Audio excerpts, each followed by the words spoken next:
Okay, so I didn't think I was writing much this past year, and then I realized I have a whole set pretty much of poems that I have never read out loud in front of people. So this is going to be interesting. Out of this set, I've read three poems, one of which actually in front of an audience, the other two just on Zoom. So this is all new. So I have no idea how it's going to land. Um, First off, thank you, Ben and Steve. Thank you, thank you, thank you for having us. I am always amazed at the work you do. This is called The Things I've Been Neglecting While Everyone Else Made Sourdough Bread.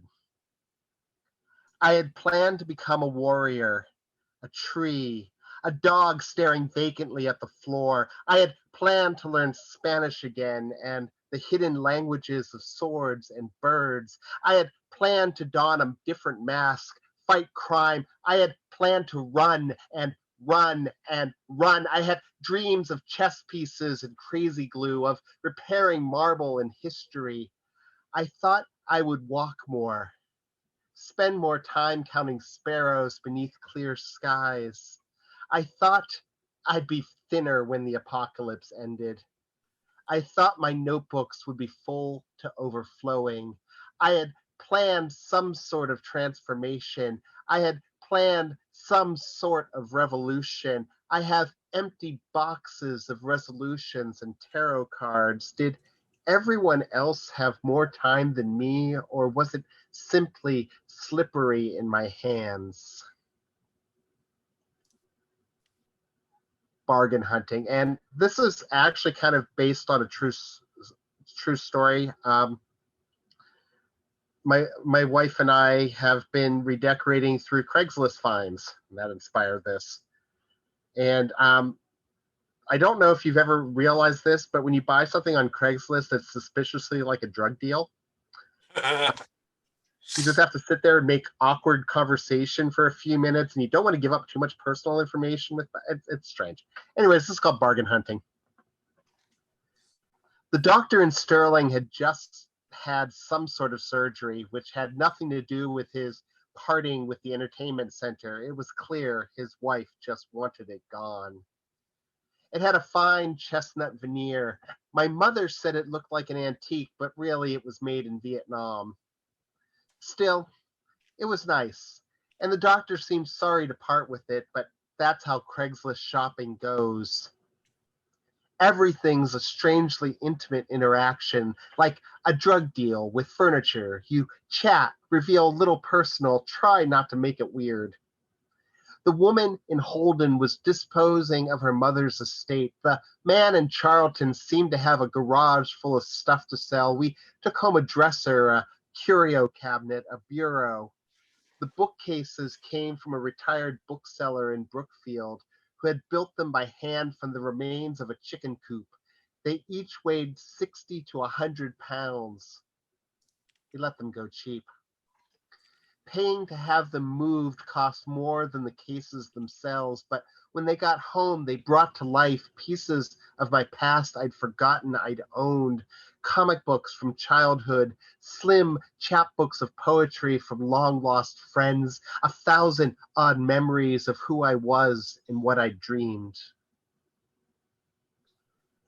All tomorrow's parties. In my real life, I'm a journalist, and more particularly, I'm a rock critic, um, music critic.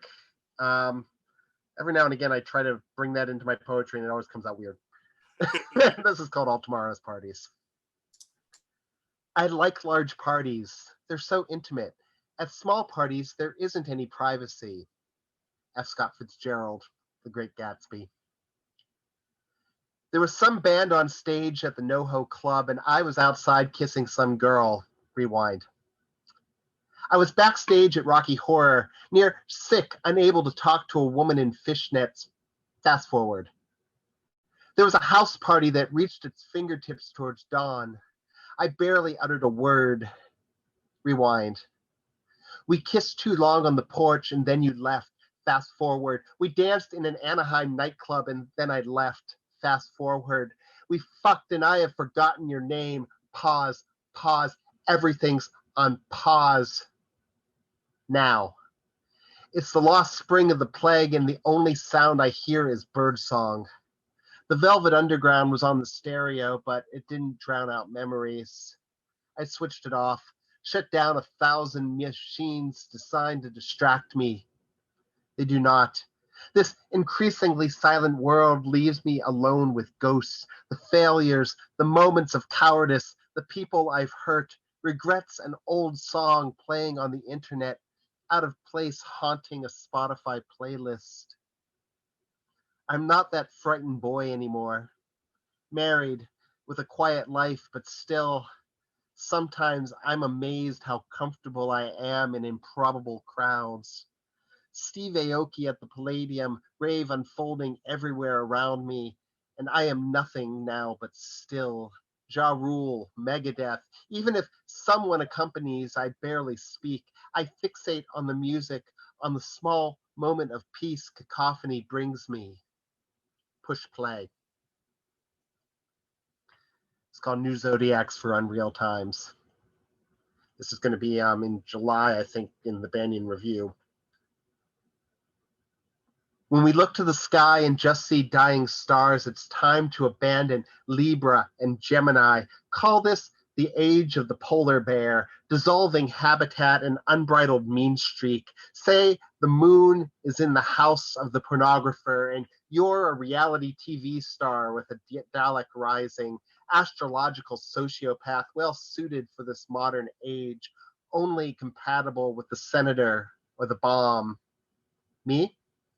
I was born in the year of the supervillain, child of war's aftermath and dwindling innocence. Maybe I'm a polar bear, and all of this has been melting my entire life. So slow, I'm only noticing now. And you? You were born in the year of the Kung Fu grip, under a Wu-Tang moon, when Mars is in the TV pitchman and Venus can't be seen at all, eclipsed as she is by the pornographer and his endless cascade of television ads. These things transform our conception of love. These things which sell us back our fortunes as though they were gifts, as though horoscopes could be purchased with one-day shipping on Amazon Prime. We look to the stars and find only social media. We look to the stars and find only cable news and streaming services. We look to the stars and find instead 1,000 silent screams, agonized faces born when the sun was in the house of the refugee. This is the dawning of the age of the Jedi Knight or the koala bear, of resurrected fictions and silent extinctions, when Mercury's in Tupac and Jupiter's in Cobain, and when Pluto is in Kobe and everyone is telling us how we should or should not grieve and for whom. This is when the dying stars look instead to us and find instead just shabby astrologers, poor oracles, so lost in what they want to believe that they can't see the shape of the future shadow as it falls.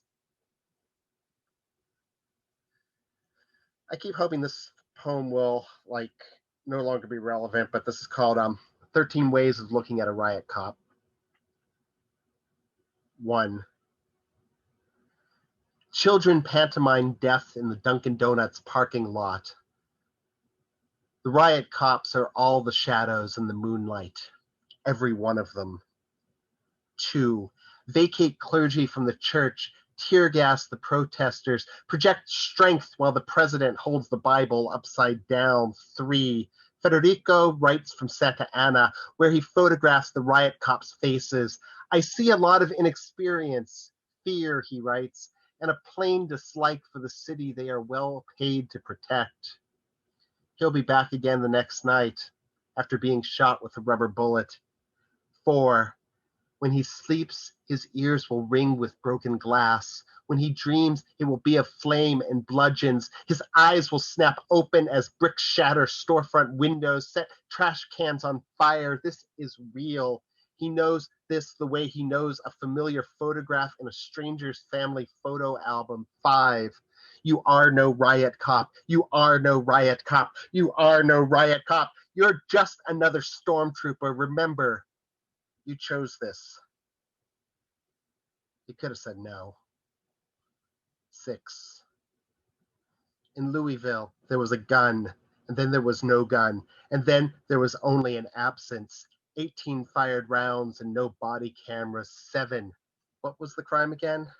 Selling loose cigarettes, passing a phony $20 bill, playing with toys in the yard. Such fearsome criminals, such brave, brave men.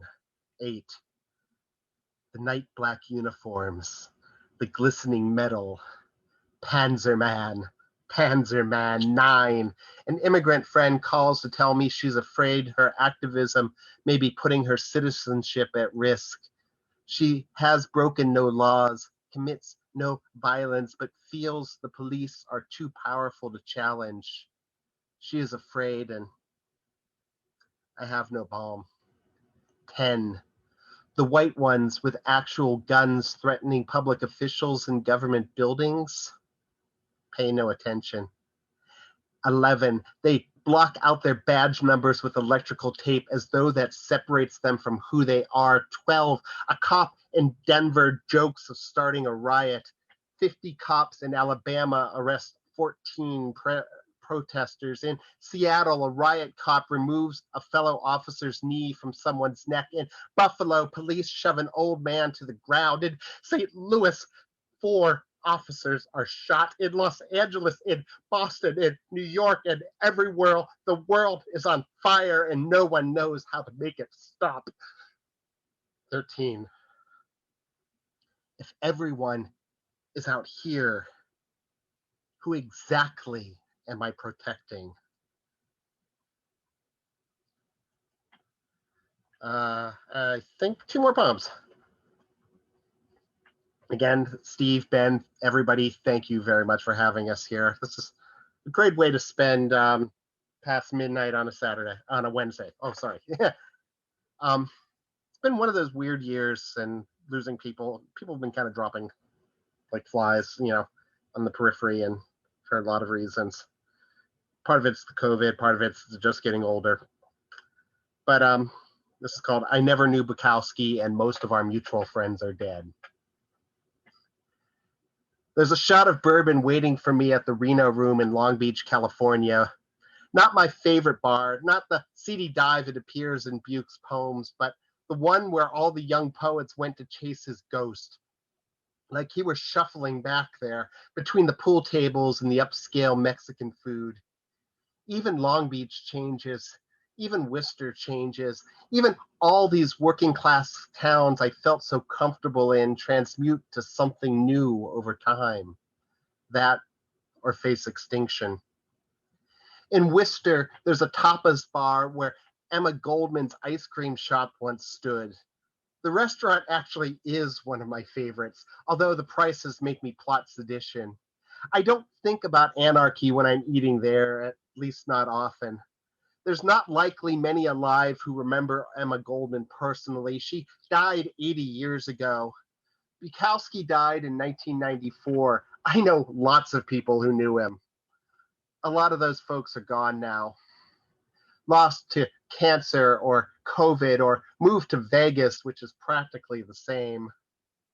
People only get to transform so many times before we expire, before we vanish into the stories of those we leave behind. And when we're gone, if we're lucky, our work remains.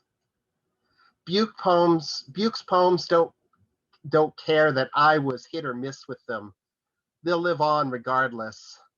I liked Frances Dean's poems better, and I worry her writing will vanish with each tide. I like Jerry's poems too, but he planted so many they'll be turning up for decades. Some days I don't like anything I've written, but that makes no difference as to whether any of those words survive or not. That one's not up to me. Will the young poets ever turn up at Nick's and Worcester looking for my ghost? Will they buy a Manhattan because they know that's what I drink there? Will it change by then? Quirky cabaret bar transformed by proximity to a baseball stadium? Who knows? Nothing to do with me. By the time that all happens, I'll be somewhere else, maybe haunting a bar that was never my favorite, drinking whiskey in another time, another place when everything was filled with starlight. And we're going to close with this. Once there was fire. 30-something degrees outside my window, and I'm here trying to remember what it felt like when my brain was aflame. Maybe it's this. Aging carapace, responsibilities, the way New England can be cold and even summer sometimes. Maybe I'm just too much tied in sand and was always going to change. Once there was fire, and now there is this. Once there was fire, and now there is this. Once there was fire, and now there is clarity, economy, prose. I was always going to change because everyone changes, even in age, even when the body rebels with each sore shoulder or strained back. Let the winter nestle in my heart. Let myself gray. Once there was fire, and now there is this. Once there was fire, and now there is this. Once there was fire, and now there is what I've let myself become. 30-something degrees outside my window. And I need to acknowledge the shifting of tides. That feral youth still burns in me, but he's no longer who I am. Thank you all very much for having me.